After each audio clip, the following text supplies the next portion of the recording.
শুধু দর্শক বন্ধুরা, জ্যোৎস্না এন্টারটেনমেন্ট ইউটিউব চ্যানেলে রিলিজ হয়েছে নাটক গরিবের ছেলে। নাটকটি রচনা করেছে ও নির্দেশনা দিয়েছে ফজলুল হক। আপনারা যারা এখনও নাটকটি দেখেননি, আমি অনুরোধ জানাচ্ছি আপনারা নাটকটি দেখে নেবেন। আমার এই ভিডিওর নিচে আমি লিঙ্ক দিয়ে দিচ্ছি, আপনারা যে আমাদের এই নাটকটি দেখুন।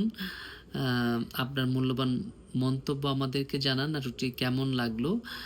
যদি ভালো লেগে থাকে অবশ্যই আমাদের চ্যানেলটিকে সাবস্ক্রাইব করুন আরও ভালো ভালো নতুন নাটক দেখতে, এবং সেই সাথে নাটকটি শেয়ার করুন যেন আরও মানুষ দেখতে পারে। নাটকটিতে অনেক ভালো ভালো অভিনয় শিল্পীরা অভিনয় করেছেন।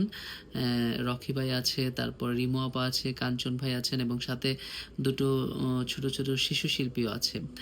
তো আমি আমার দর্শক বন্ধুদের অনুরোধ জানাচ্ছি, যারা এই নাটকটি এখনও দেখেননি, আপনারা জ্যোৎস্না এন্টারটেনমেন্ট ইউটিউব চ্যানেলে যে নাটকটি দেখে নেবেন। আমি আমার ভিডিওর নিচে লিঙ্কটা দিয়ে দিই।